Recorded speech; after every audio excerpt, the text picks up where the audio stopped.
shot glasses. Yeah.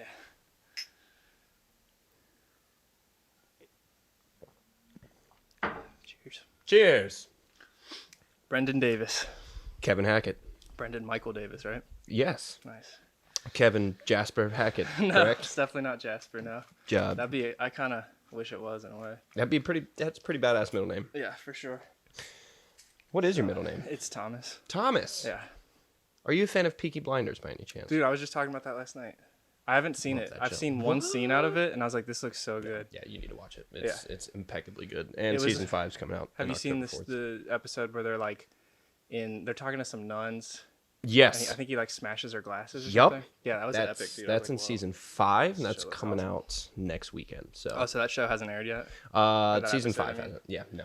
Okay. In English. In Oh, really? English, yeah. In England, for sure. In the BBC.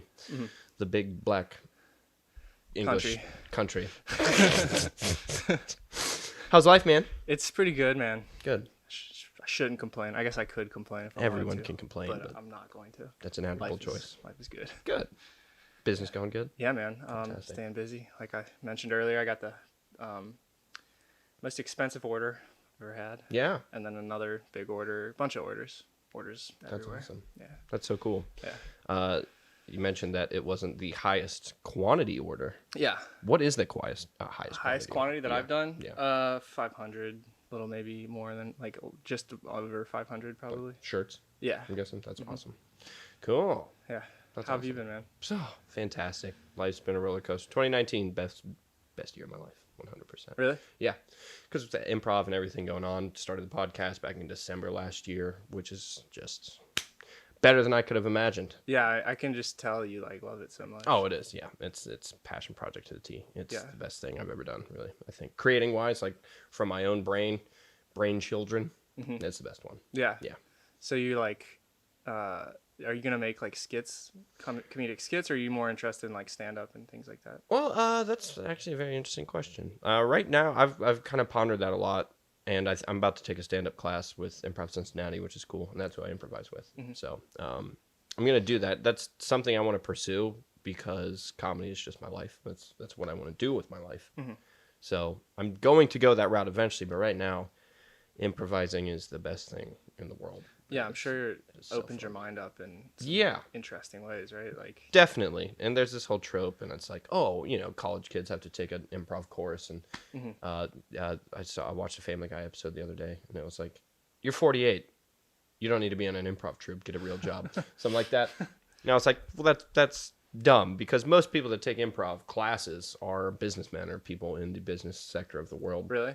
Yeah, that just want to improve their presentation skills. Oh, really? And yeah, and absolutely. If you started a one-on-one class with IC, you would meet, 80% of that class is adults that want to do better in conferences and presentations and impress their boss and interpersonal communication. I thought you were gonna say it was like business guys who are just like so bogged down by being business guys that they want to do something like fun, but I'm sure that's a part of it. Yeah, Yeah. I have a guy in my classes that I was very lucky with my classes because my group kind of stuck together through all 5 courses of IC's curriculum, which is awesome. That doesn't happen too often. So, but there's one guy that he's a marketer and he's a fantastic marketer, but that's all he does 24/7. So I'm sure a big part of that is it's a lot of fun. Like you get to work all week and then on the weekends just play pretend and be an actor. it sounds really fun. It is. I'd like to do it sometime. Maybe I will. I don't know. Yeah. No, yeah, definitely. They have intro workshops for free. I Really? For recommend free? going down there. Yeah, Okay. free plug. Yeah. Colin and John. Yeah. Improv Cincinnati. ImprovCincinnati.com. Check you it can out. Find some yes and workshops and stuff. And then I guess so. Like they have beginner, intermediate, and advanced. Their curriculum's cool. It's kind of, if you take the intro workshop, which is the lead-in, it's a 2-hour class, and you get to just have fun for 2.5 hours. It's a lot of gamey stuff. So if have you seen Whose Line Is It Anyway? Oh, dude, yeah, I actually saw it Yeah. live in Lake Erie one time. What? It wasn't the whole cast. It was like I think Colin Mockery was there, and I can't remember. Ryan Stiles. Y- Tall guy? Yeah, I think. Yeah. Dude, I used to watch that like every day. Yeah, I Me still and my watch that parents. It every was day. One of my favorite shows growing up. It's interesting because most people, when they hear improv, they think Whose Line? And Yeah. that style of Such a short good show. form, gamey stuff where Yeah. they have props and Yeah. Drew Carey's telling them what to do. And Yeah. now it's Aisha Tyler, which is really cool. I think she's doing a good job. Yeah, me and my sister used to do that. Like, just when we were young, you know, we would just do like basically mock Who's Line episodes. Absolutely. Me and my dad would walk around and do the hands thing, where I would Yeah, just put my hands that was behind my my back. favorite. Yeah, that was always my it's favorite. so good. Yeah, they always end up shoving food in one of each other's yeah, mouths. yeah. That's the best. Yeah, it's really fun. But that's what most people think of when they hear improv. Mm-hmm. They're like, okay, we're about to do Whose Line Is It Anyway? Mm-hmm. That intro workshop is like that. Okay. It's that short form gamey stuff. You Yeah. do a lot of fun games. But once you start the curriculum, 101 is still like that. It teaches you the basic principles, which is yes and that is whatever you say to your scene partner is truth in that scene. So if you were to come into a scene and be like, look at my pretty pink unicorn, I'd be like, yes, that is a beautiful pink unicorn. His name is George, I see. Yeah. And his name would be George. And you just kind of build together. And that goes into discovery, which is when you are saying things and building on it and heightening each other's scene. That's discovery brain. That you're just letting whatever flow, taking the filter out. Yeah. But once you get past that, you start getting into the long form teachings. So 101 still kind of teaches the fun game stuff. And after that, it's long form, which is 20 to 25 minute sets. If you go see anything at UCB, Upright Citizens Brigade, which is all over the place now. There's one in LA, New York, Chicago, Second City, Is there which one is here? in Chicago. There's not, unfortunately. And that's why Improv Cincinnati is so cool. We have two pretty major improv theaters in the city, which is OTRI, which is Off the Rocks Improv. A lot of people think it's Over the Rhine, Yeah, but that's what I figured. is Off the Rocks is what their original name was. They're fantastic. Go see them too, for sure. But I'm so diehard IC because their teachings are really cool. It's about, most of their stuff is positivity and just like loving your scene partner, no matter what the relationship is. You guys can be having an argument, because you don't want to see angry scenes. Like, how much of you wants to go see a comedy show where two people are just screaming at each other the whole time? Yeah, I don't know. I mean, Nah, probably wouldn't be good. no. It's like halfway through, you're like, well, this is kind of, I could see this at my house. Yeah. I could go back into my childhood Yeah, memories. you want to escape from that. You Yeah. don't want to go be reminded of it. So it's fun. It's really cool, and they teach very grounded stuff, which is just playing real life and playing yourself, and not because.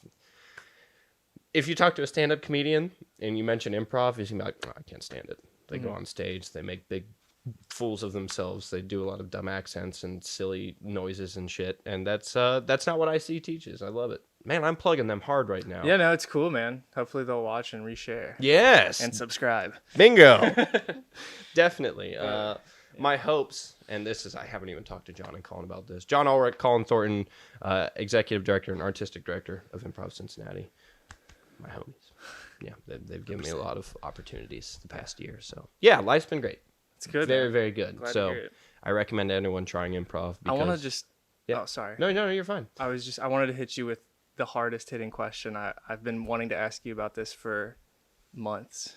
So I'm just going to get right into it. Let's do it. You smoked a joint with Logan Paul. Oh. Did you? Is this true?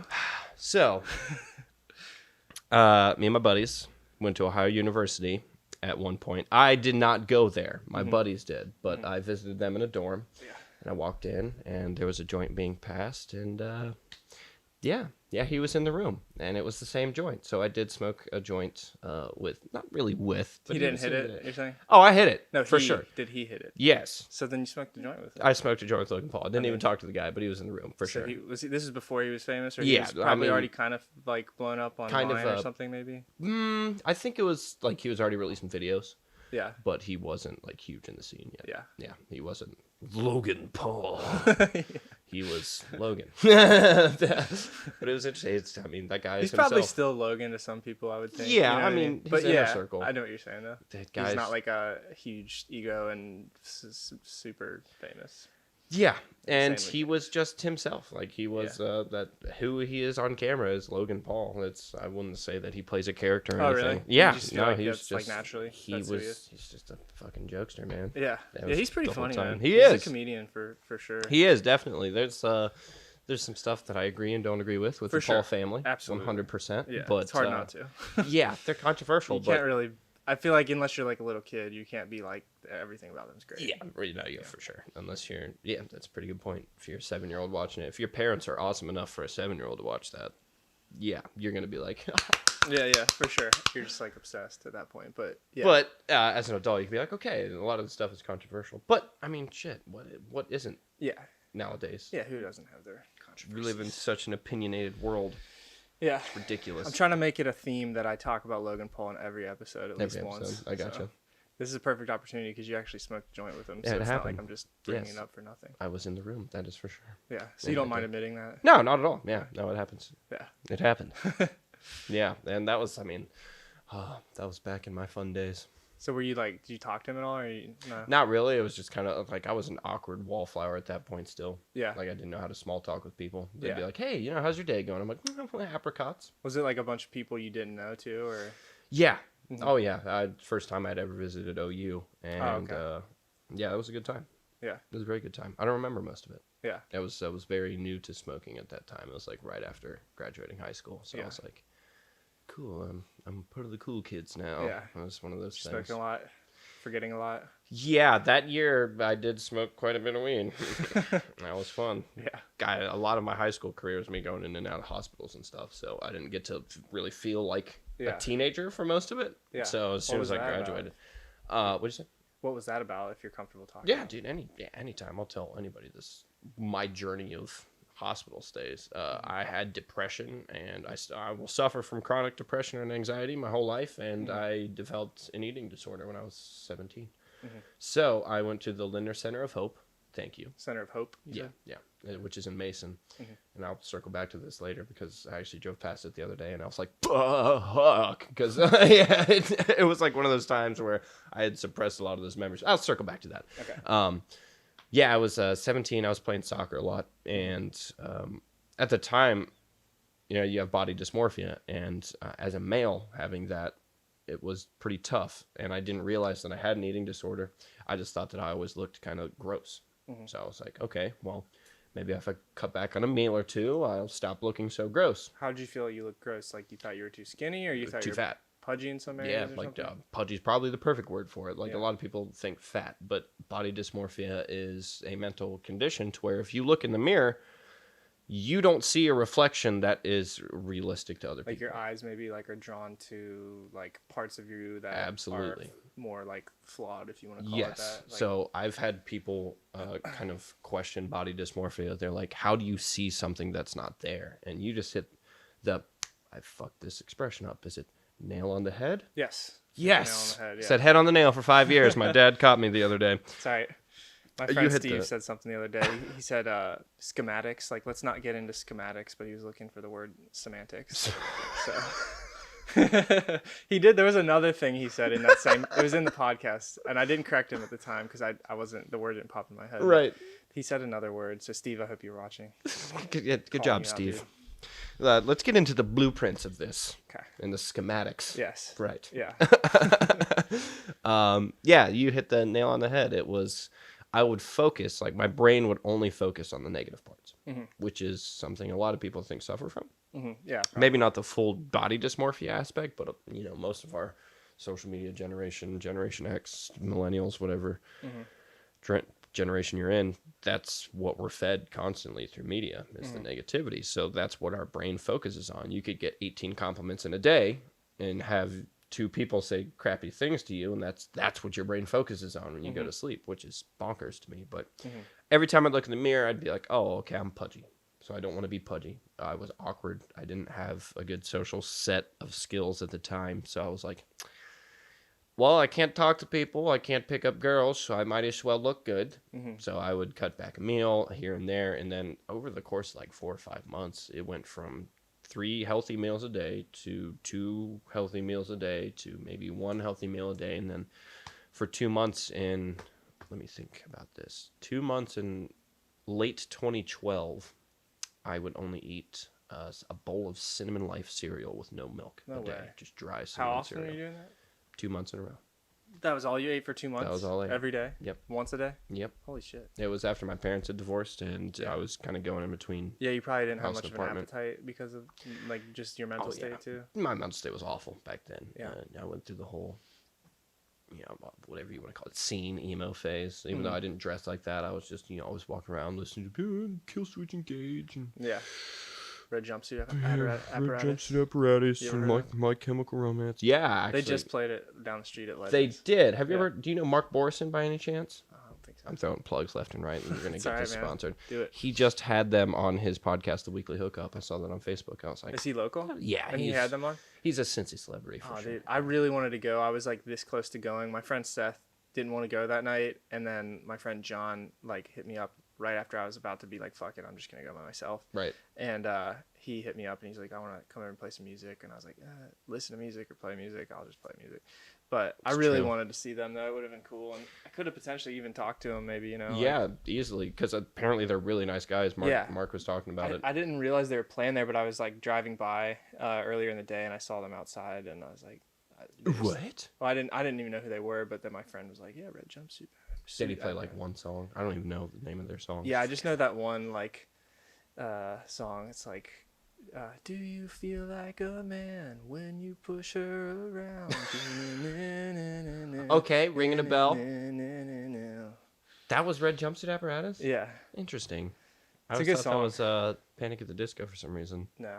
They all kind of blend together. I never really listened to him that much, but I did like that song a lot. Yeah. It was really popular. Yeah, it'd be like one of those concerts where you go and for the whole set, you're like, okay, we'll get to the song. Yeah, like just waiting for that one. Get to the song. As soon as the first chord comes on, yeah! Yeah! I've actually been to a few concerts like that. Yeah. I went to my first concert ever was a Three Doors Down concert. Nice. And I only know the songs Kryptonite, Superman, whatever the two, I don't know. Yeah, great song. Yes, dude. And I showed up and I was like 15. I was like, oh god, it's lame. You can't come and Superman. Yeah, yeah. 3 Doors Down, bitch. Like, yeah, yep, I get that 100%. You saw Mark Rebillet? Rebillet, is that how you say it? Yeah, that's a hero of mine. Dude, internet hero. Great. I was actually just thinking of him today. I was like singing that Notorious B.I.G. song, like it's like, I'm a piece of shit, it ain't hard to fucking tell. It don't make sense going to heaven with the goodies. Fuck that shit. I'd rather tote guns and shoot dice. All my life I've been considered as the work. Anyway, I was just doing that, but I was like projecting it loud, and I sound like so white, you know? Like I just can't help it. Yeah, no. Because I am.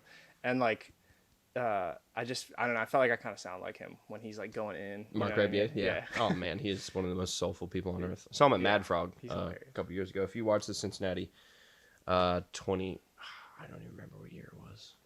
That was a night where I had quite a bit of that stuff. Jim Beam Fire. Sponsored by. The Food for Thought podcast is brought to you by Jim Beam Fire. Yes, please pump us money. A lot of it. But seriously, if anybody wants to sponsor the podcast, that'd be awesome. Yeah, we got a sponsor for mine, which is cool. Yeah, Planet Caravan Smoke Shop, which is I mean, if you listen to Live and Escape Pod 95, which is my intergalactic improv podcast, who would have thought I had an improv podcast? Right.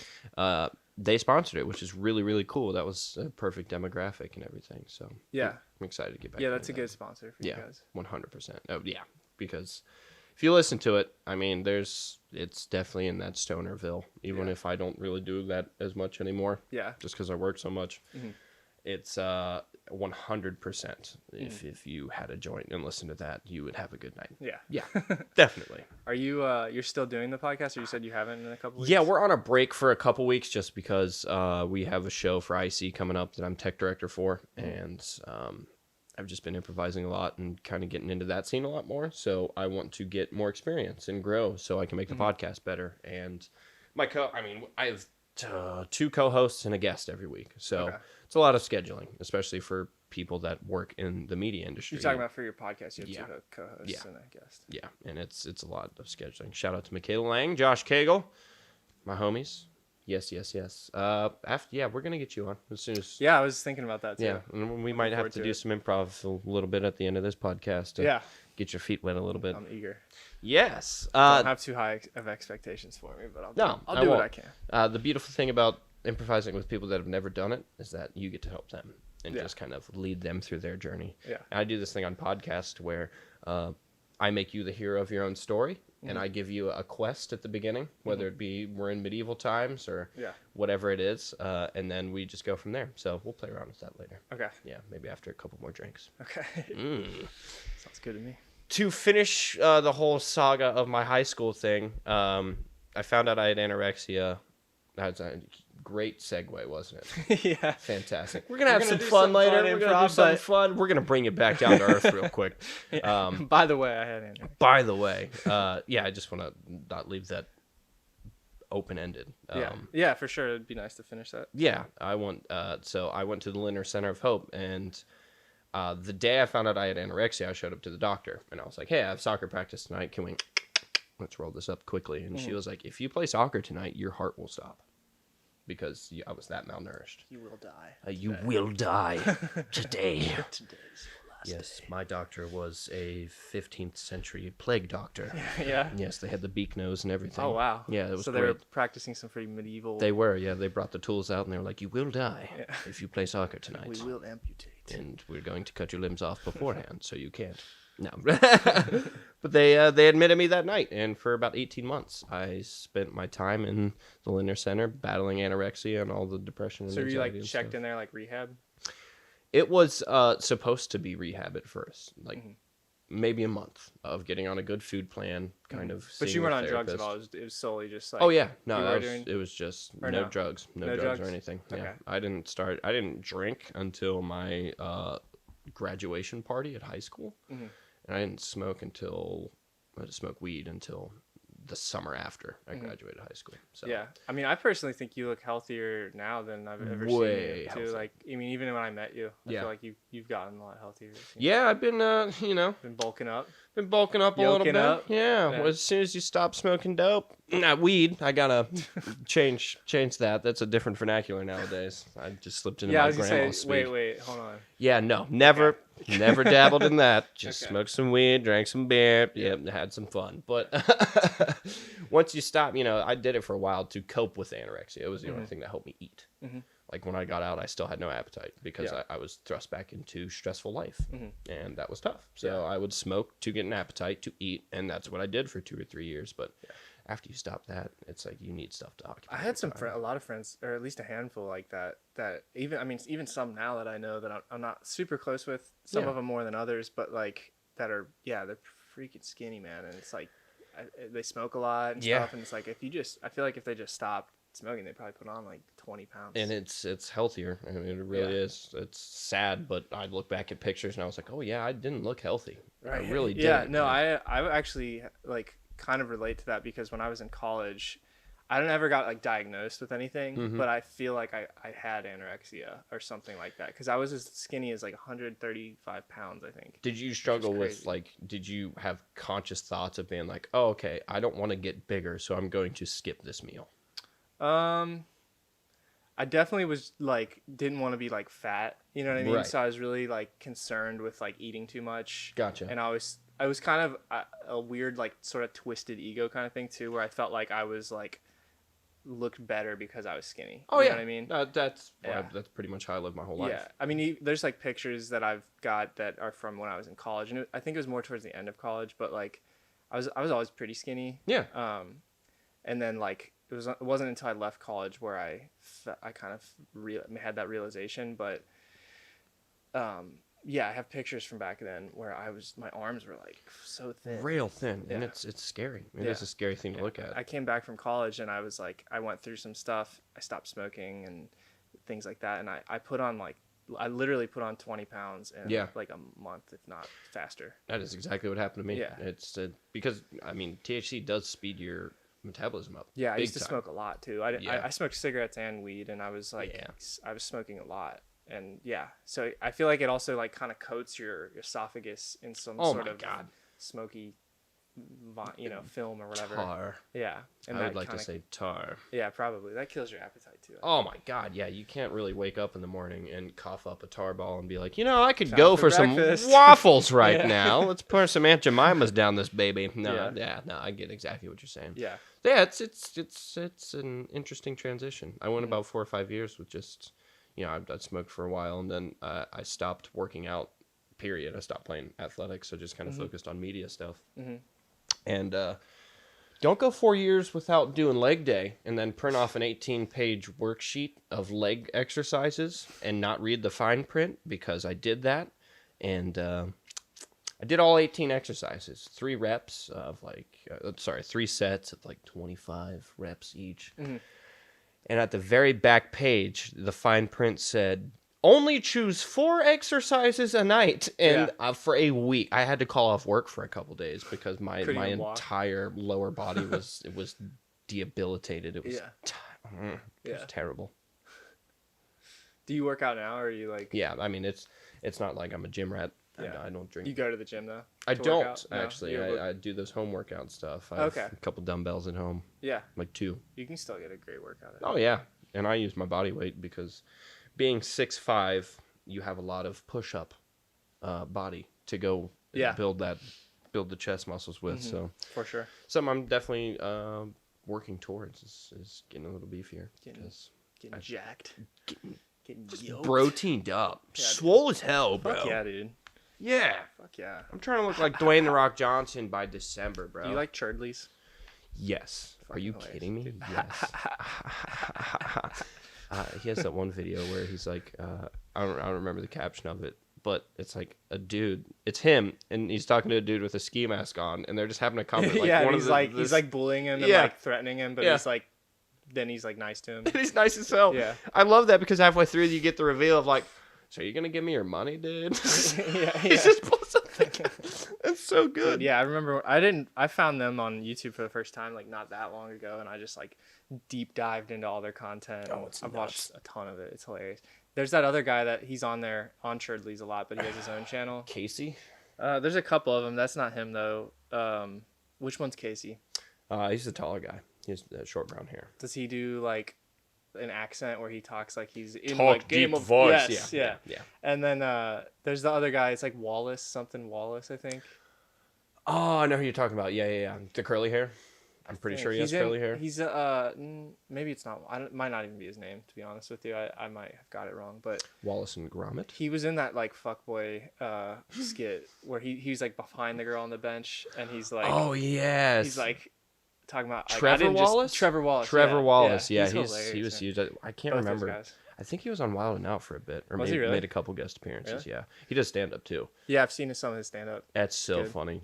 Yeah, it's good stuff, and that gives Gus me Johnson. You seen him? Absolutely, he's hilarious too. Are you a fan of Smosh by any chance? Not really. I'm not like against Smosh, but I don't really. I've never gotten into it. You should look up their Try Not to Laugh challenges. That's really the only thing I like. Their sketches are. Yeah. When I think of Smosh, for some reason, like the name recognition to me reminds me of like. I don't know. I've never really given it much of a chance, so I don't want to like say. For some reason, just when I think of Smosh, I think of like sort of corny like. Oh no, their stuff. Their early YouTube stuff was very Fred-y. Really? Yeah, it's just that very cheesy, over the top. Yeah, like super kiddie super YouTube overboard stuff. They had the teleporting fat guy music video. Mm-hmm. Teleporting fat guy. Exactly. Dude, you could only get that. Okay. we need to get together and do some comedy skits sometime. Absolutely, yeah. That'd be fun. I've had the very blessed opportunity of filming a couple sketches for some of the writers in the Improv Cincinnati community. And keep talking. I'm gonna check that camera. Oh no, you're good. It's phenomenal how talented writers are in Cincinnati in the comedy scene, and don't have much exposure. It's really a crime against comedy. Indeed. Do you watch Ed Bassmaster at all? I used to. I fucking love Ed Bassmaster. I used to. His characters they seem pretty one-dimensional. He's got a lot of different characters. Yeah, no, they're very like catchphrasey characters, and he wears like the same outfit for each character pretty much. But and it's so good stuff. No way, shape, or form. It's just a taste thing. Yeah, that's the thing about comedians, and I don't even know if I label myself as a comedian because I'm so. I mean, comedy is what I do. It's like my default defense mechanism in social settings. Like if I feel awkward, I'm just riffing and doing bits all over the place. That's just kind of who I am. Is that the only time you do comedy? No, that's pretty much just 24/7. Yeah. When I'm not in my little sulking that's state. like your instinctual defensive thing. It's what I do. Yeah. It's if someone says something to me and I find a joke in my head, I will say that before anything else. 100% that is what will come out. I used to do that, I think, more in high school and grade school, and then I started to like filter myself more. Yeah. But still like there. you know. Definitely. I think growth and maturity comes with that too, because most people don't go for comedy jobs or True. creator or performance jobs where it's that freelance-based world. Yeah. Most people go for 9 to 5s, and if you show up to an interview and you're cracking jokes, yeah, it's like, so what do you think your best qualities are? Well, I can cut a good baby carcass. Like, I don't think you're going to fit well here at Wells Fargo. Probably not. Probably not. I don't even think that joke would fly at most comedy. No, I was going to say, I feel like most people would probably just be like, you're off-putting. There was this guy in high school. His name was Nate. Shout out, Nate. You had the worst jokes ever. He would always joke about, like, dead babies and, like, just crazy, gross stuff. And nobody ever thought it was really funny. No, it was more of, like, some people might, like, cackle at it a little bit. Yeah. But it was more like, dude, like, stop. Like, slow the roll. Yeah. You're at an 11. Yeah, like, you need to calm down, Take it down to an 8. Yeah. You want to hear the worst joke ever? Sure. Like, it makes me, like, belly laugh every time I think about it. I'm intrigued. What is the difference between me and cancer? I don't know. My dad didn't beat cancer. That's just, I can't laugh at jokes like that, man. It's so bad. That's like, it reminds me of, like, Pete Davidson. You know how he always makes jokes about, like, the 9/11 jokes about his dad. I don't know. I mean, there's, like, a little humor there, but it's shock value. Yeah. It's like, Eminem rap. That's not my style of, I like, get that. stuff that I enjoy, but yeah. Yeah, that joke, I first heard that the first time, and I was disabled for a few minutes of just keeling over and laughing, and then the shame afterwards. You're like, oh, I shouldn't be laughing at that. Yeah. I get like funny. a sense of guilt when I hear certain jokes. Oh, 100%. Yeah. It's like when you're discovering your manhood as a child. You're like, oh, no, I can't feel good about this. Everything in my life is telling me this isn't good. This doesn't work. Speaking of discovering your manhood, I'm trying to grow a beard. On the podcast? Yeah. I'm trying to grow a beard. It's not going well. Got any advice? Surprisingly, I thought for the majority of my life I would have absolutely zero facial hair, because if you see my father, who is perfectly well alive, by the way, to back end that previous joke. Yeah, no, he's perfectly cool. He's my hero. So yeah. He has none. Like, he can only grow like a millimeter of stubble. Like, we will take camping trips every once in a while, and like 5 or 6 days of him not shaving, he just looks like Mike. Hey Mike. Yeah, looks like you're ready for work. Yeah, this is me, like, not shaving for a little while, and I'm just hoping, I'm basically just hoping that, you know, like, if I just let it keep going, maybe at some point it'll let it keep going. You know, that's what I did. I used to just shave all the time, so I felt like I didn't give myself a fighting chance. I think, and there's the whole wives' tale that if you shave a lot, it'll grow in more. It'll grow in more. Bullshit. Yeah, that's not in my case. My buddy used Rogaine in high school on his face. Nice. Because he was just like, what is Rogaine again? It's that. It's like helps your hair grow, right? It's the hair growth stuff. Yeah. And it's like that cream that you put on your hair. Yeah. I think there's a couple different kinds. I don't even know if Rogaine's like effective, but that man's got a full beard. Yeah, he's got a healthy beard. Yeah, my dad had a thick beard, and I was just talking to my uncle not too long ago, and he was talking some shiz, basically saying, like, you're not going to grow in any hair. I'm like, watch me, bro. But he might be right. Is your family background, if you don't mind me asking, like, are you European at all? Yeah, I'm like Czechoslovakian, Czech, German, Irish, and oh wow, Swedish, I think, or not Swedish. Am I Swedish? Why am I forgetting? I never forget this. Czech, German, Irish. I don't know. Yeah, Swedish maybe. Something like that. But yeah, I'm European. I'm thinking of most. It's about as European as it gets, right? Sort of. Absolutely. Yeah. No, you're all over the map there. Yeah. North, south, wherever. Mutt, straight up. Absolutely. Mm-hmm. God, the mutts. Yeah. Yes. What are you? 50% Irish, 25% German, 25% French. Yeah, I'm like a 25 split. Yeah. All the way across. Absolutely. Yeah, you know what? I'm sorry. Or no, Polish. It wasn't Swedish. It was Polish. Polish. German, Polish, Irish. And, you're gonna have trouble. And Czech. Your hair's gonna. It takes some time. Get some Rogaine, man. Yeah. Get some Rogaine. That's my. Rub it all over my face. Yeah, just rub it all over your face. I remember my friend Corey talking about, every time I think about my situation with trying to grow facial hair, I just remember him. This was years ago, but he told me that puberty was kicking his ass. So That's how I feel. Was he saying it like in a way that he couldn't grow hair, or that Yeah, he he's was like growing too like much he hair? can't grow facial hair because puberty's like beating him. I'll be honest. I'm glad that I didn't start growing facial hair until I'm like 20, 22. I know guys that look 30 in high school. People tell me that too. They always say like, you're gonna be glad that you can't, because if you grow in like really thick hair all the time, then you gotta shave all the time. It's rough. It gets, like, annoying. So no, I mean, you know, people that look at Robin Williams half the time. Yeah, there's hair all over the place. You're like, yeah, I'm glad I don't have to manage that. Right. I don't have to wax my shoulders. Yeah, that's a plus. I'll take that. Yeah, I'll take that any day of the week. Yeah, I would like to have. I used to not care. I don't really care anyway now. But like, I feel like it'd be cool to have like a thick beard. Beard gang's a hell of a thing right now for the women. Poppin'. Yeah, beards are in right now. Yeah, they super are. Yeah. And this chin strap deal it's not getting me much luck. Job? Nope. No. You gotta bring it more full circle. I'm trying, but it won't grow past this. So we're on the same boat. You know, I think it's just this patch right here. Yeah. And for the longest time, even if I split it a little bit, you can see there's not much growing right there. Yeah. So I appreciate your openness with me about this facial hair. Oh, of course. Any other hair you want to talk about? No, this is about it. I was lucky to be born with good head hair genes, which is nice. Yeah, me too. Yeah, my grandpa, when he passed away, he had a full head of hair. Yeah, and I rarely see a gentleman with those blessed genes up there. Yeah, I don't know if this is true, but they say like genetically that it's like your mom's dad is like, I don't know if that's really a fact. Yeah, but that's what I was told. That wouldn't apply much to mine. No. My dad's mom moved over from France when she was 23, mm-hmm. and he was 2. So he's technically a dual citizen, I think. Mm-hmm. I don't know if he still has his French citizenship, mm-hmm. but he had to get his green card as a kid, which is crazy to me. But that's where my hair comes from. Why is that crazy? Just because he's a pretty American guy nowadays. Oh, just like because of who he is. Yeah. Like, wouldn't expect it, I guess. Wouldn't expect it at all. And we used to joke when I was a kid. He'd be like, well, you know, you're going to do something special in this world, but I can never be president.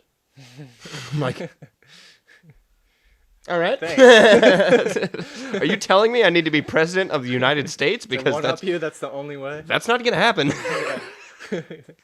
No way. By the time I was 15, I was like, no, I don't think so. I don't think me leading a country would be good. Everything would be a comedy. Speaking of politics. Oh, here we go. I like talking about politics. Thanksgiving dinner. Like you shouldn't.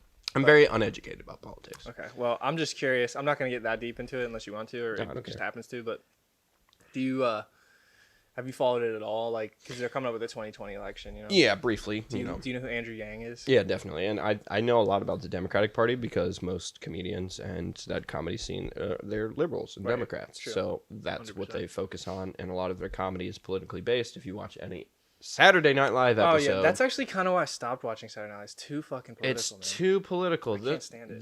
The format used to be, we'll throw in a couple of political sketches here and there. And then it was like, I mean, I understand they got to do what the ratings call for. But that's, everyone I talk to in person is like, that's why I stopped watching SNL. Yeah. It's because, but it's we all do about live Trump in the Midwest, so that might be a little bit different. Yeah. No, yeah, because I guess if we were not in that bubble and we were in a bubble where everybody's really liberal or whatever, then they'd be like, they'd probably be like, fuck yeah, did you see SNL last night? I sure love that Kate McKinnon Hillary impression. Yeah, no, definitely. I actually I used to be a big fan of Alec Baldwin too, but I don't like him as much. I think he has a good Donald Trump impression, but it's like he just overdid it. Yeah, you know of course. what I mean? And I think that's partly him and partly Lorne Michaels and the rest of SNL saying, oh, audiences are eating it up, so we're just gonna shove it down their throats. Right. And I hate that. Yeah, it's kind of like you're throwing like the comedic integrity out the door. Big time. It's not original. It's just impressions, and SNL survived a long time off of doing impressions and original sketch, but now it's just completely switched into impressions and making fun of. And that's not good comedy to me. Yeah, if you turn on any late night talk show, it's just Trump. Yeah, dude. Trump. Well, I was gonna bring that up next. Is like I used to love Stephen Colbert. Yeah. I thought he was awesome, and now it's just so politically driven. Like I don't mind when people, like, I'm not like, oh, don't talk bad about Trump, like, right. But it just gets to be like too much after a certain point. And it's not even Trump. Like, I want to clarify that for me. And like whoever is in office, if that's all you're talking about, it's going to get old. Yeah. And it does after 5 minutes. And all those late night shows do that too. It's Seth Meyers' show. Oh, I totally forgot about Seth Meyers. He just drove me crazy. 80% of his show, and I think that is a statistic. Check me on that, whoever. But 80% of that show is Trump. Yeah, dude. I really never got into Seth Meyers' show. I never really liked Seth Meyers though to begin with that much. I mean, like, I just never really liked him. But like, Colbert, I liked a lot. Not a huge fan anymore. And it sucks. Yeah, it sucks because like when I watch media and I watch anything, if I listen to music, if I see an artist do anything, I'm watching them for their art. Like at a certain level, I don't care how you are as a person. Yeah. But if that starts bleeding in a negative way, where like you're your personal so opinions, opinionated, it's like, okay, we get it. Yeah. Talk to your wife about this at dinner. Not me. Like, make me laugh. I don't want to hear you rant about. Make me laugh, man. Yes, exactly. Be the Joker, damn it. Yeah. Which I am very excited for. Oh, Joaquin Phoenix. Yes. Dude, that looks fucking good. That dude is crazy. Yes, he is. I'm a big fan of Joaquin Phoenix. Me too. He just walked out of an interview the other day because they were talking about how, I don't want this to become a soundbite and taken out of context, but. Well, I'm thinking of making like how like JRE clips. Mm-hmm. We're gonna do that, so I'll probably soundbite this just this one thing. Okay, cool. Make me look terrible. The whole controversy is that this movie is about a I don't know if disenfranchised is the right word, but a down and out white man. Yeah. That can't find success in his life, that goes crazy and creates chaos and starts killing people. Right? It's terrible. Is that where you're going with it? That's the controversy, and that's what the interviewer was talking about. It's like with all of these school shootings and all of this happening, how could you make a movie about this? Guy just walked out. He's like, screw this. I make art. I don't make shit to fuel your agenda and propaganda. So fuck out of here with that. Yeah. I respect that so much. Dude, I'm a huge fan of him. Did you see Her? Yes. That was a good movie. Oh, he's so good at playing like characters that you just would not want to meet. Because he's like a through and through method actor. 100%. Like, if there's anybody who's a method actor, it's like him and Christian Bale. Christian Bale. Right? Christian Bale? That's what I'm thinking of. Oh my god, yeah, absolutely. American Psycho. Machinist or whatever. Machinist, however whether you're proletariat. And then he's playing Dick Cheney, right? And that's good. Dude, have you seen I saw a picture of him the other day where it was... You saw that movie? Yes. It's very good. It was like him as Dick Cheney, him as the Machinist, and then him as...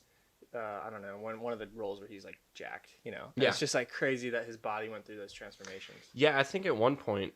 I don't remember what movie it was, but before he started filming The Last Batman in the trilogy, I think it was The Machinist. That was a crazy movie. I'm always worried to talk about statistics. Yeah, absolutely. I'm a huge Christian Bale fan. Yeah. And I'll get into this in a second. But in like 4 months, he went from extremely skinny and deprived. Gaunt. That's a perfect word. Almost looking like a Holocaust survivor. Yeah. He was so skinny. To Batman, which is just... Yeah, dude. I mean, he's probably taking steroids and shit, but like... Yeah. But still, I mean, all those... question that. Well, all those Hollywood actors do that, though. Yeah, 100%. They do what they need to do. Yeah. I probably would, too, honestly, if I was going to get paid $100 million or something. And they're doing it for the craft and love, and I know there's so many people, especially in our Midwest bubble, that say that acting is... not a really good profession because it's just playing pretend, but people that can do it well and actually sacrifice their body for that stuff, I respect that an incredible amount. And that's why they get paid the big bucks. The big buku bucks. Yeah. Now, I will agree that athletes and actors are a little bit overpaid and probably should be a little bit more equal. Okay, so here, I agree, but I also disagree because you have to think about, like, it's like the supply and demand, you know what I mean? Like, think about how much money they generate. Like, that whole argument with like women's professional soccer versus men's professional soccer, and how like they're not equal and that whole thing. I've heard a number of it was actually like the Impulsive podcast, Logan Paul, shout out, tapping the fucking haters, bro. But like he was on, or his Mike, the guy that he does the podcast with, was talking about this, and he explained it perfectly, I think. Basically just saying that like you have to take into account like the amount of revenue that the league generates. That's very true. Like, you can't just expect the women to make the same as the men if the men are making, like, if the fan base and the audience is paying Not as billions of dollars more to that, you know. I have an interesting, I'm glad you brought that. This is the politics I can talk about, actually. It's like, because it's soccer, and that's like mixing my two worlds. I am in full favor of that for league-based play. So regular season, MLS gets 30 to 60,000 attendees per game for the good teams. For the worst teams, not so much. It's probably similar to the women's. How much per game? Sorry. So Atlanta pulls $60K a game. Okay. Which is it's fucking unbelievable, because that's if you low, go back right? 10 years. No, Oh, that's good. That's high for American soccer. This If is you go back men's or 10 years, women's? that's men's. That's Okay. men's. Yeah. Women now, league, that is increased significantly with the success of the U.S. women's national team. Yeah. Younger boys are now looking up to Alex Morgan and Carly Lloyd and all these women. I almost said guys. Yeah. Jesus. Who was that? Do you remember that? Never mind. Mia Hamm? Mia Hamm. Oh, yeah. She was the hero she was of women's soccer back in the day. Yeah, when I was in grade school. With the World Cup, the Women's World Cup brought in more revenue for America than the men's team did during the Men's World Cup. So the women's team should be paid more for their World Cup performances. Yeah. That is my belief, because of what we just talked about. Yeah, if that's the case. The capitalist supply and demand issue is that more Americans watch the women's team because we knew they were going to win the whole thing. Yeah. And the men's team are compared to everywhere else. I guess that's where speaking of semantics, that's where you would have to get into the semantics of schematics. Right, sorry. Speaking of schematics, schematics. That's where you would want to get into, like, I mean, it would be a whole nother conversation, really, but like, you'd have to talk about contracts and and like way more details, and to that really like far beyond my I don't want to talk about that education too long, but and ability to talk about. My contracts go like this: you want a video? How long? 2 graphics. $400. I got you, dude. Go meet Tony on 5th and Lynn. We're gonna set up a contract via blood deal. That's an interesting way to set up a contract. Yeah, Have you done that? You do that often? Yeah, for sure. Really? You know, just kind of like a knife in the hand, just squeeze it, pull it through. We use nice to meet you, nice to work with you. Rusty butter knife really gets the job. Oh, really? Yeah. So you're not only cutting yourself, but you're also getting tinnitus. Correct. So you get a tetanus shot at the win-win end. At that point. It absolutely is. So you get to see your favorite hot nurse at the hospital. You're like, hey, April, I'm back. I'm back. Did another video got deal. Another job. This time it was for a real estate company. Yep, that's the way to do contracts. That would be a good skit right there. Yeah, absolutely. Well, we just wrote our first skit. Look at that. Yeah, dude, we got to make that. In the span of, that's the beautiful thing about improv. Most sketch comedy you see comes from people improvising in writers' rooms. Dude, we should make some skits sometime. Though. I know I just said that earlier, but I really would like to do that. I'm down. I have it's the name alone is a punchline, but I'm working on a sketch for a prison gift shop. Okay. Yep. I'm interested. And I said working on it. I have not put much work into it. It is mostly like, I thought of this one day and I wrote it in my phone. Okay, so you're not very far along with it yet? Oh, God, no. I haven't thought up anything. I was thinking, like, 3-for-1 shivs made by prison inmates. Thank you for staying at Jefferson County Correctional Facility. You can take home a memorabilia orange jumpsuit. Made by our very own criminals. Yes, exactly. This one was made by Ted Bundy back in 90s. So, yeah, something like that. I don't know. It's something to work around with. Yeah, no, that's pretty good. It's my brain tends to go to a little bit of crazy town. I like it, dude. Are you a fan of Key and Peele? I'm a huge fan of Key and Peele, man. They're my favorites, probably. I agree. And I also agree with the fact that a lot of their sketches kind of play off of Dave Chappelle's original material. Yeah, they do remind me of Dave Chappelle. The thing about comedy is if you can do it better, do it. Yeah. And Key and Peele sketches, in my opinion, sorry, dude, Dave, are better. They're better in some ways. I wouldn't say they're just better. But but they have for sure outdone him in, I might not be naming every way, but as far as like cinematic integrity, I'm gonna use that word again. They fucking kill it, dude. Like their art department, their set decoration, their makeup, their everything, their fucking, and I think the way they shoot things, the lighting, it's so well done. It is very well done. I think they did it, at a time in America where people were more accepting of it because Dave Chappelle had been a thing. Mm-hmm. He was the trailblazer for them. He 100% because he couldn't get the same funding they did.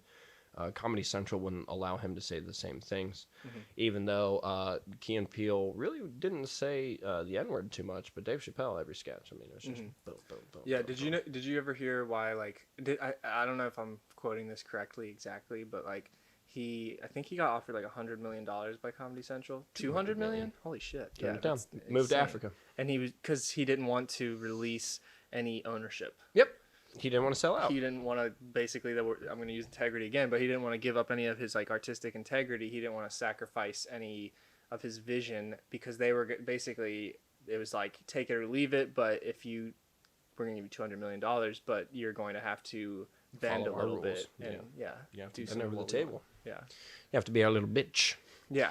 And I respect the hell out of him. He moved to Africa for a little bit. That's insane for somebody to turn that down. Yeah, Like, and his I genuinely think he might be the smartest comedian out right now. He's great. Did you see his new special? And it caught so much controversy, and I hate it because we live in a cancel Well, I kind of culture. like it in a way. The controversy? Well, no. I like the fact that he got called out like the way that he did, and the way that he weathered the storm, and basically like just I think it's I feel like it kind of implicates like somewhat of like a change or like a realization that like even though there is like this crazy cancel culture, like you don't have to be paralyzed by it, and you can still have like your opinion. And obviously, if you have like a really extreme opinion, like Keep probably should be like canceled or whatever if you're gonna be open about it. But like he was, teetering on that line, but he got a lot of backlash and still came out on so top. much, and he came out and was like, dude. This is comedy. Like, John Cleese said a couple years ago, he said, I truly think comedy is dying because a lot of the base root of comedy is offending people. Yeah. And saying things that are shocking. Right. And saying the unexpected, which is what people think, but they don't say. So I love Dave Chappelle, and that whole special is fantastic. I haven't actually seen it yet. I've watched a number of Yeah. like clips on YouTube All that the were way good. through. But yeah, I want to watch it. Is it on Netflix? Yes. Okay. And I canceled my Netflix. like after, well, I'll give you a login. After Okay. this. Deal, man. After Sounds, this, sounds good to me. don't steal my Netflix, bitch. Yeah, we're not gonna say it online on YouTube, but Yeah, it's no, I'm such a huge fan of that, and it's so interesting because we live in a time to where Dave Chappelle can defend his comedy, but Shane Gillis gets hired on SNL, and within 2 days, the internet pulls up these clips from his podcast where he was using racial slurs. It's funny that I mispronounced slurs. Slurs. the whiskey's catching up with it. It is. 2 days after he gets hired, the internet pulls up these clips of his podcast of him and his co-hosts using racial slurs toward Asian peeper, which is not good. It's not good. Just do a little peeper, Asian peeper. But he wasn't doing accents. He was using the worst names for them, but in a joking way. And SNL fired him. Yeah. Within 2 days of hiring him. Sorry, We live in this crazy culture. I got like ADHD to an extent. Yeah. Lay it on me. It just reminded me like the children, like Michael Jackson. Speaking of which, Dave Chappelle talks about it in his special, but I can't agree with him more. That man has been dead for 10 years, and he's getting cases because of a fucking documentary. What do you mean he's getting cases? Like, if he was alive, he would be in jail right now. Michael Jackson? Yes, because of that Finding Neverland documentary. There's a good chance. There's a 100% chance. He'd be R. Kelly to the T. But I did watch some of it. And I personally believe that he was like up to something for sure. He was up to something. It's fucking weird. But I also, in 2017's Netflix special of Dave Chappelle's, he makes the joke that Michael Jackson just wanted to be the dopest kid. Like, he didn't touch any of them kids. He just invited them over. He's like, hey, look at my cowboy hat wall. All the little kids think he's cool as hell. My arena ball palace. And I got my own theme park. Yeah, exactly. Yeah. He just wanted to be the coolest kid. Yeah, I find that funny. Maybe. And that's probably my brain going, oh, okay, maybe that's some really dark shit. Part of you wants to defend Michael Jackson because, like, dude, his fucking music is great. And that goes back to me saying earlier, I enjoy your art, not who you are as a person. Yeah. As long as you're not harming people, which unfortunately. Yeah, R. Kelly, you need to go to jail, bro. Yeah, no, he's that's bad news bears. Yeah. Yeah. Yeah, he did. That motherfucker talks about it in his lyrics. Yeah. Like, how did anybody... He's like the OJ of music. Yeah. 100%. I'm surprised he wasn't driving a white Bronco. Yeah, dude. Yeah, OJ. Did you see this? Do you watch H3H3 podcast at all? Every once in a while, yeah. They were talking. They like to talk about OJ a lot because he's like, "What's up, Twitter world?" He's like, have you heard of him? No, I haven't. OJ's like popping on Twitter. Is he really? He like posts on Twitter. I don't use Twitter, but meme culture, baby. He posts on Twitter a lot, and he like starts off like all his videos like, "What's up, Twitter world?" And like they always are talking about him on H3's podcast. But it was crazy. Like there's like it was from a Reddit forum or something, but there was this guy who was like trolling OJ like hard. Yeah. And it actually got him to like respond to him, and he started fucking like threatening him like OJ did? Yeah, like through DMs on Twitter. Oh shit. And he was sending him like knife emojis. I'm gonna get you like I did in the cold, motherfucker. Yeah, like it was fucking like I couldn't believe that like a dude who's like gotten out of so much shit for such a serious thing is like then on social media like antagonizing someone based on what he did. Well, I mean, at this point, that man has to feel invincible. Yeah, for everything. It's crazy. Though. What time we got? Ooh. What time is it? About 9 o'clock. You want to do a little bit of improvisation? Yeah, man. Let's do it. Let's do a little 15, 20-minute journey. Before we start, just to make sure my camera doesn't cut off in the middle of this, I'm going to start it over one more time.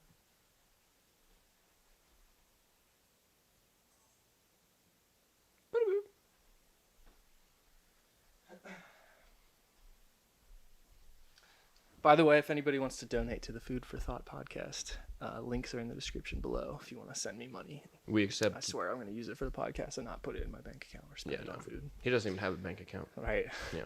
It's all in a shoebox upstairs. So, and he lives on 2028 Yeah. Never Find Me Lane. So what kind of let's get some suggestions. Okay. What's a weird job? Septic tank mechanic. Septic mechanic. That's probably too weird. No, that's perfect. What's a weird location in the world? Let's keep a weird location in America. Okay. Seattle. Fuck you, Seattle. All right. Yeah. Rainy bastards. All right. So you will be a septic tank cleaner in Seattle. Okay. So interesting. It's going to be very interesting. So go ahead and start doing, miming what you would do, cleaning on the everyday job. Okay. Whatever you're going to, and I'm going to come in as a character, and we're going to give you a little quest for the next 10 or 15 minutes. Ah, Mr. Robertson. Hello. Hello. Yes, I'm Axel Steelins from the Federal Bureau of Septic Tanks, and we have a very special mission for you. Axel, yes, it's a pleasure to meet you, sir. Pleasure to meet you too, Mr. Robertson. Forgive me, I forgot my file of yours in the car. What is your first name again? William Robertson. Guthrie. William Robertson Guthrie. Robertson Guthrie. Yes, sir. So my information was incorrect. I'm going to very much have to speak with my receptionist. But we have a very special mission for you. We've kept up to date with your last 4 to 6 cleanings. Okay. Actually, we're going to go to 4 to 9 cleanings. Okay. The past 9 cleanings have been exceptional, ridiculously good reviews. I'm talking clean pipes, baby. Okay. Pipes are spick and span. I keep them nice and clean. You're like the Drano commercials. Yes. So, Mr. Robertson, the White House is like a colonoscopy for your septic tank. See that you're poetic as well. Most That's mechanics. why I get the job. Every time. That's why I'm here right now. Most mechanics in the union really have a crass way of speaking to people. Yes, indeed, and I do not. You do not. It's like I'm like a poet. I'm a wordsmith of the septic world. If you don't stop, I'll fall in love with you, Mr. Robertson. Maybe too late. Guthrie, Mr. Robertson Guthrie. It is too late. You're right. My God, your work is impeccable. You're impeccable. So I'm going to close my eyes for the rest of this assignment. Mr. Robertson Guthrie, the White House is clogged. We're not going to say who did it. We're not going to say Ted Cruz did it. It was Trump, wasn't it? It was not Trump. It was Ted Cruz. Okay. Came on a visit. We're not going to say who did it, though. So, we're going to need you to show up there, but it's going to be a long trek. We don't have the funds to fly you by plane, so we have some money for public transportation. You have to figure out all the routes and whatnot. We're going to get you there, and you're going to get this job done. Does that sound good, Mr. Robertson Guthrie? Not really. Well, you're going to have to do it. Being part of the union, it's a mandatory job. And if you want to keep the title of Best Sept, you're going to have to do this. I have had the title of Best Sept for the last 20 years, and I'm not about to let that go. That's what I love to hear. I'm going to look at you one more time before I get back in my car. All right, I'm fully erect. You have a good job on this journey. I will meet you at the White House. I have that effect on people. You sure do. All right, I need to leave now for personal reasons. You will have 3 days exactly to get to the White House. All right. Wait. Yes. What does it pay? It pays ever-loving gratitude from the White House. That means trips to all the presidential dinners. Which White House? The Obama administration or the Trump administration? Oh, I'm sorry. Did you think this was in D.C.? No, this is just a very nice white mansion in the Beverly Hills. Oh. Yes. Oh. Yeah, no, that's what it's a party mansion. Okay. For politicians? Yeah. Okay. Ted Cruz eats a lot of butter there. Oh. Yeah, He eats crazy. butter. That's where he goes to eat his butter. Yeah, it's purely where he eats his I butter. have heard he's a butter enthusiast. He loves his butter. I'll tell you what. Say. Nutter butter, we call him at the mansion. That's what almost won him the last election. Exactly, but too bad. That sculpture, that butter cow really fucked him over. All right, here's your assignment. Take it. I'll see you in 3 days. Interesting that he wrote this in scroll format. All right. Cut to 5 hours later. You are on public transportation. What public transportation are you on? Metro all day, baby. Metro bus all day, baby. All day, baby. Greyhound, right. Actually, let's make it Greyhound. Oh, let's go Greyhound. Greyhound. Oh, that's 'Cause more that's fun more- for character development. And I don't think. Yeah. Anyway. All right. You're making the trek from Seattle to the Beverly Hills, baby. Okay.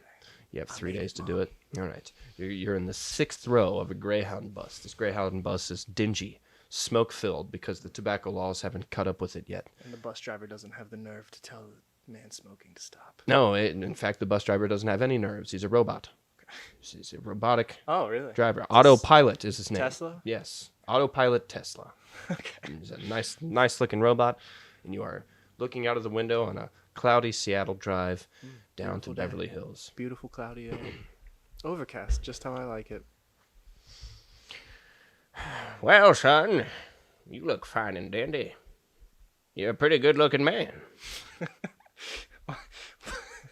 Why is everybody coming on to me in this skit? I don't know. What's your job title? What do you do? Oh, I just service septic tanks, sir. Oh, that's Do you need your septic tank serviced? Well, it depends which septic tank we're talking about. We can That's get. what I hoped you'd say. You are smooth. Has anyone ever told you that? Sure, they sure have. Every time after the septic tank service, they tell me how smooth it gets. Ah, well, I might have to take you back home to me wife and me. We're gonna get our houses clean. Yeah, what's your name, sir? My name's Septic Tank Randy. Septic Tank Randy. That's a little bit different than the last scene, but that's quite all right. And You can call me Gabriel. I'll call you Gabriel. What's it say there? Robertson Guthrie. Gabriel Ah, you're a Robertson. Guthrie man, are you? Indeed, sir. My opinion on you is slightly changing. See, me and my wife have a feud with a Guthrie. His name's Carl Guthrie. Carl. Tells me he has a son that works on septic tanks. Indeed. Indeed. What do you think about that? I don't think much of it, sir. He also told me he was pretty stupid and good looking at the same time, so that this is all checking out. Nerve. There's about 6 hours left on this here Greyhound bus ride. Do you mind if I spark up a doobie? I'm a hip grandpa. Sir, I do not condone marijuana. That makes it all the merrier because I'm not too keen on you right now. It's the good shit from now on there. Do you mind? I do mind. May I? You may. Oh, it's been It's a been long a time. Let me just crank this window down, sir. Just I knew what you a gonna do Guthrie. about that, old man? I'm gonna go over there and with my walker here, and I'm gonna choke the shit out of you in about 4 hours when my bowel movement is finished. So, Then I'll wait patiently. please do. That's very kind of you, because not many people wait for a good old man to choke you. Indeed. My Well, name... I can't really go anywhere around this bus, so. That's true. And you know what? As much as I don't like you, I don't want to start a kerfuffle. Nobody does. So maybe after the bus ride, I'll choke you. Okay. All right, does that sound good? I look forward to it. Why are you on this damn bus anyway? Where are you going? I'm going to Washington, D.C., California. The White House. I've never heard of such a place. What is it? Donald Trump and Ted Cruz congregate there to eat their butter. You're telling me Ted Groot and Ted Cruz? Indeed. And Ted Cruz? And Donald Trump. And Donald Trump. That's where they eat their butter. I'm from Seattle. I'm not too keen on Mr. Trump, see? Yes. I won't even... you are a Guthrie, goddammit. Son of a bitch. Are you a butter fan, sir? I love butter. I may be able to get you in. Oh, to the White House. Are you a Trump fan, sir? We're not going to discuss Trump on this here, you Greyhound. Look like the type. Goddamn Guthries. Goddamn Guthries. Well, why are you going there anyway? Some sort of septic issue? Septic Randy, William, Robertson, Guthrie, whatever the fuck your name is. It's Gabriel. It's Gabriel. Don't you forget it. The angel of death. Are you here to kill me? That weed's kicking in. I might be. Well, I knew it was my time. My wife left me a few days ago. Sorry, sir. You know, Gabriel, just go ahead and do it. Do it? Kill me. Bend over, sir. Well, this is a strange way of death. Most people choke or stab. This is my method. All right, well, I'll go ahead and bend over here. I'm bending over. Beware of that bowel movement I was talking about earlier. All right, I'm ready. I'm ready to meet my maker. Okay. Kill me. Kika! All right. Cut to the next form of transportation. Judo chopped. To death. Cut to the next mode of transportation a day later. What is another form of public transportation? Tesla fleet. Tesla fleet? Yes. Oh, I like that. Okay, cool. We are driving down the northern California coastline, heading down into the wonderful city of Beverly Hills. You know, it's a long Greyhound ride. You just killed a man. Yes. Which is crazy. Yeah. Gabriel, William, Robertson, Guthrie. What a name. What a name. And one for the history books. Yes, absolutely. To your benefit and much surprise, your long-lost friend, Gary Yoberts. Vaynerchuk? Gary Yoberts Vanderchuk. Vaynerchuk. Yes, no relation to Gary V. Gary Yoberts Vanderchuk has picked you up in this Tesla fleet. In Tesla fleet, you are the middle of 6 Teslas driving down this long highway. Oh, is that how they transport it? Let's for your septic level of unionship, right? 100%. They need to roll deep. Roll deep. All right. So we're now in the car. We're driving, and you're in the passenger seat. It's a European Tesla. Okay. I'm on the right. Interesting. Yes, even though nobody's driving it. Nobody's driving. But it's still European. You still need to have hands on. There's still a wheel on the other side, even though there's no driver. Yes, absolutely. So, all right. Gary Yoberts Vanderchuk, your long-lost friend from Seattle High School, which is the only high school in Seattle, apparently. Seattle High School. Seattle High School. Here we go. So you're telling me you have to clean the pipes of the White House party mansion? Oh, buddy. Yeah. Guy. Yeah. Pal. Gabe. Man. My dude. My friend. My bro. There's more to it than that. There's more? Yes. Man, you know, I knew you were going to be a septic tank mechanic. It's what you always wanted to be as a kid. You loved cleaning pipes. I did. You remember Deborah? Deborah's pipes were fun to clean. Good old Deb. Those were some great pipes, man. She was prom queen, baby. All right. Let's not get into schematics. Okay. We're talking about integrity here. Yes. You know, we've been doing it all day. Integrity. Good old-fashioned integrity. Ted Cruz Tegrity. Back on Tegrity Farms. The good old playground we used to go to on our lunch breaks at school. Yeah. How do you feel about this? Are you excited? But are you ready for this big job at the party mansion? It's just another job to me. Wow. You're so humble. I know it's one of the biggest septic tank jobs that ever anyone could get. I can't imagine there being a bigger septic tank job. You're probably right. But I've always wanted to kind of be you, Gabe. Always. And, I don't know. Maybe it's because I haven't seen you in so long. I feel this very strong. You know, you're smooth. You're a lot smoother than you used to be in high school. Is it the septic tank job doing that for you? No, I think it's the drinking. See, I stopped drinking. You know, I live in California now, smoking all the doobies. I'm hanging with the hippies. Yeah. You probably feel like I'm a real shitbag, don't you? I can see it on your face. Only sometimes. Gabe, come on. You know, I'm just kidding. We go way back, bro. We go way back. Okay, Come on, cool. You scared me there. Like I just said, you're like my personal hero. Like the friend I could never live up to, man. You care if I smoke this doobie in here? Dude, you won't believe it. But Yeah? the guy on the ride here said the same damn thing to me. You won't believe it, man. The guy you killed? Oh, you know, did we talk about this? Yeah. Sorry, I smoked a You little. probably got second hand. Yeah. You said you threw it out the window. Right, well, I didn't smoke. It You must got have second been, hand. Yeah. must have been the second hand. It must have been That's that. what it was. You were never a smoker, just a drinker. Just a drinker. Yes. How's your liver?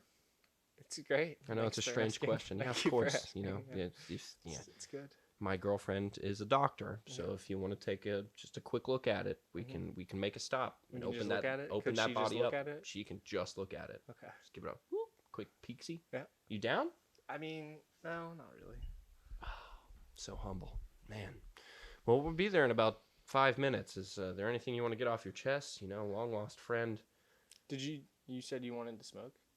After you told the story about the dead guy, I'm thinking about not doing that. Okay, because I was thinking maybe that's a good idea. Okay. Unless you want to die.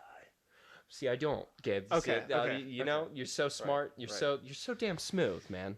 Yeah, that was smooth. Have you ever thought about dating men?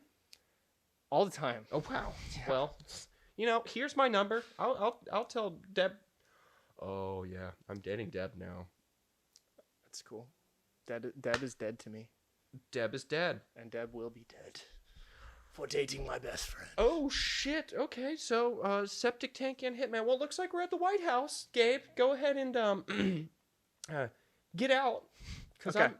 I'm terrified now. Deb, yeah, we're gonna have to leave the country. Yeah, Gabe is fucking crazy now. All right, cut to the interior of the White House. You are working on the septic tank that Ted Cruz has blocked up. And Wait, Ted Cruz what? that has blocked up. Oh, good old Teddy. Good old Ted Cruz. Teddy. And Keeping him stuffed. and would you look at that? Ted Cruz himself walks in while you're doing Well, the job. Ted, this isn't the biggest butterball I've ever seen. You talking about my diet? I'm talking about this dookie you left here in the toilet. That's you got my this diet. entire septic tank clogged up. See, I drink that straight from the cow's teat. What's your name? Gabriel. Gabriel Xavier. Xavier William The fifth. Robertson Guthrie the fifth. It says on your thing. Oh, that's fantastic. Yes, pleasure to meet you. It's Wow. an honor, a true honor. Absolutely. I From a- requested. Highly esteemed, yet disgusting politician such as yourself. I get that a lot, my friend. I get that a lot. Remember I that time do in the appreciate it. debate when you ate that thing off your mouth? That was very delicious. That was Was leftover that butter. butter? Yeah, it was absolutely butter. That was makes hardened sense. butter on the crust of my It lip. looked like butter. It was fantastic. I don't know Non-pasteurized. why I keep adopting a somewhat southern accent. It's sultry as well. Maybe it's because I'm talking to you, good sir. Let me ask you something, Gabriel Xavier William Guthrie the Robertson fifth. Guthrie the fifth. Yes. You ever It's thought okay, about it's a dating mouthful. men? It's funny you ask, sir. Is this a question for you or for someone else? Well, I wouldn't be asking on behalf of anyone else. I'm Ted goddamn Cruz, Buttermaster. And Well,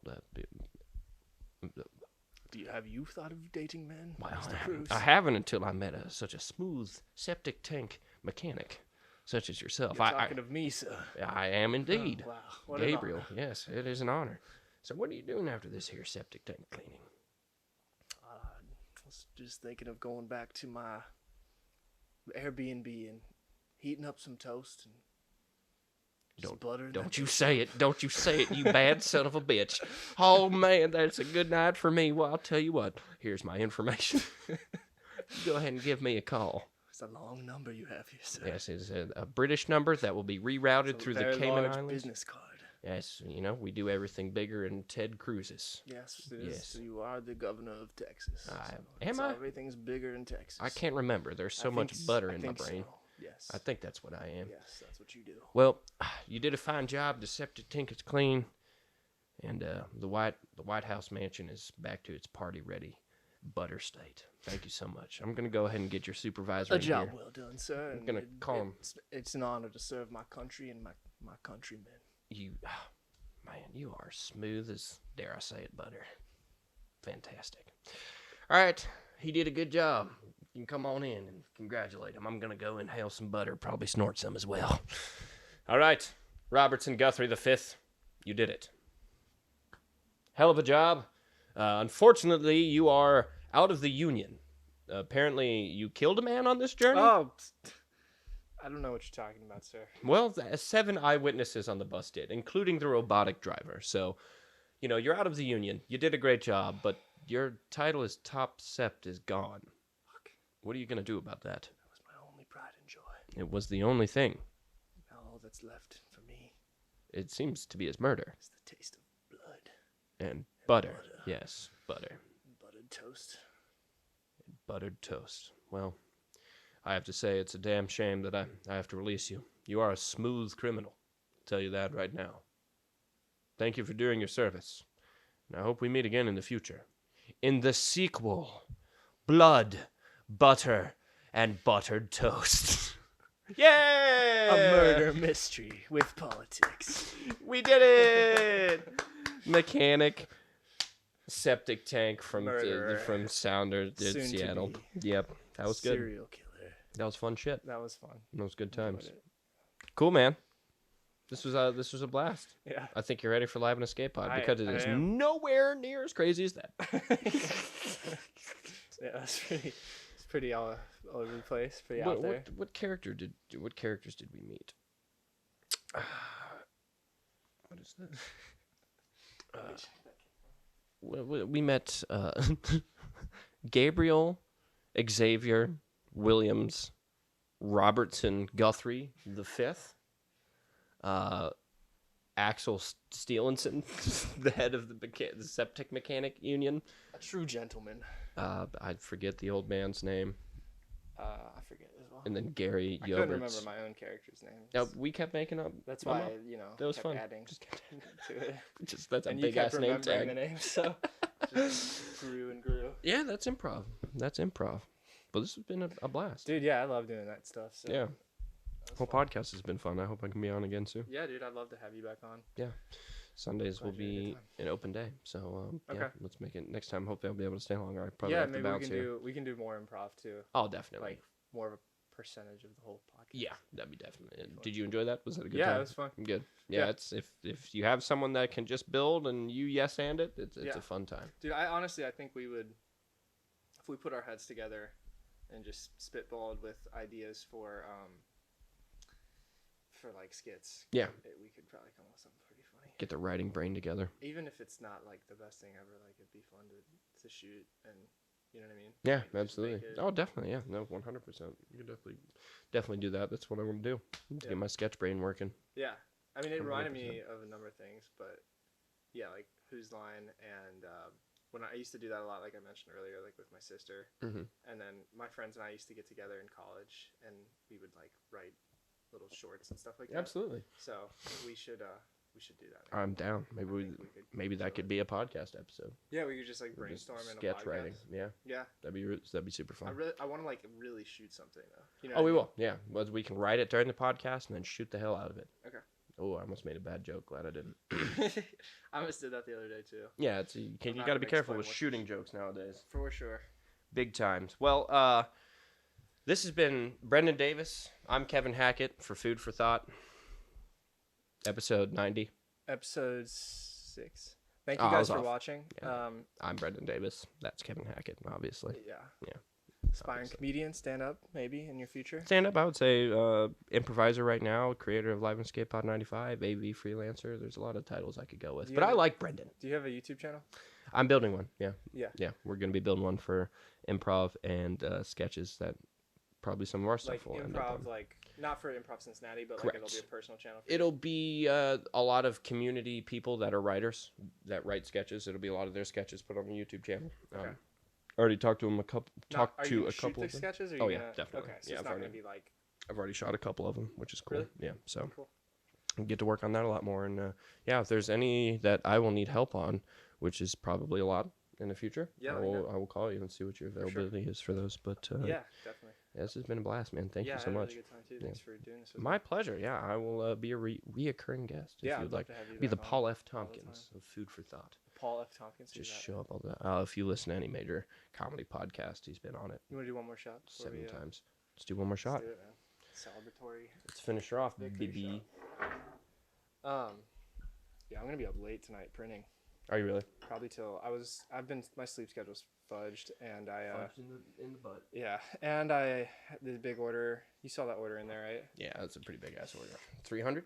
About. Yeah. Woo! It's like due tomorrow, so I gotta.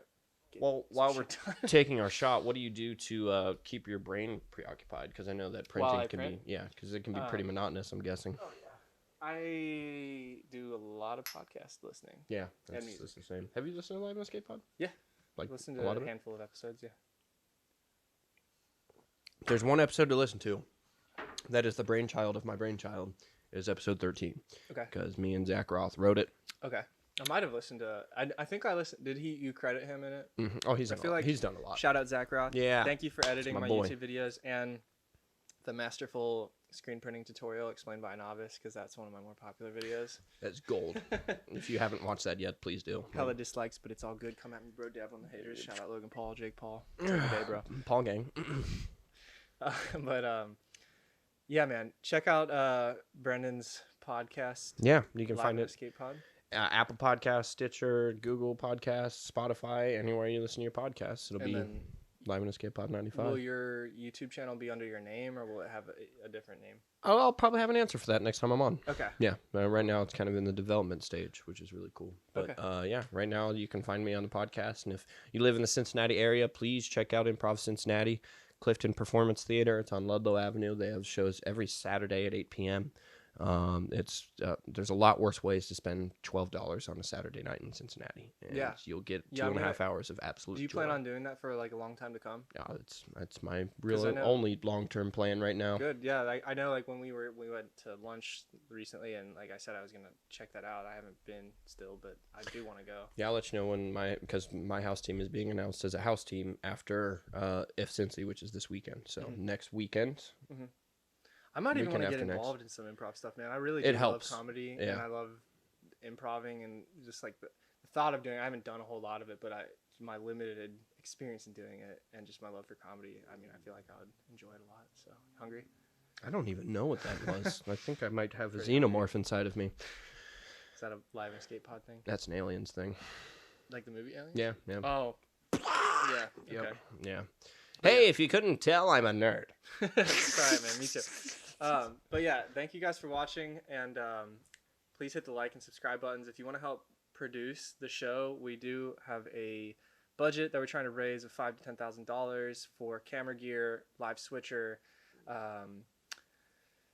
soundboard, different things. I've got it all listed in the description below. Even if you're donating 10 cents or a nickel or a quarter or whatever, all that stuff helps. 100% of the proceeds are going towards funding the podcast. So you would in part be producing the show. I'd be happy to, if you message me, give you a shout out in return for that or whatever. If anybody's interested in any sponsorships or brand deals or anything like that, you can email me at thelivecollection@gmail.com or leave a comment below. We'll get in touch. But other than that, thank you so much for watching, and make sure you like and subscribe. Like that ish. All right. The xenomorph is escaping my stomach.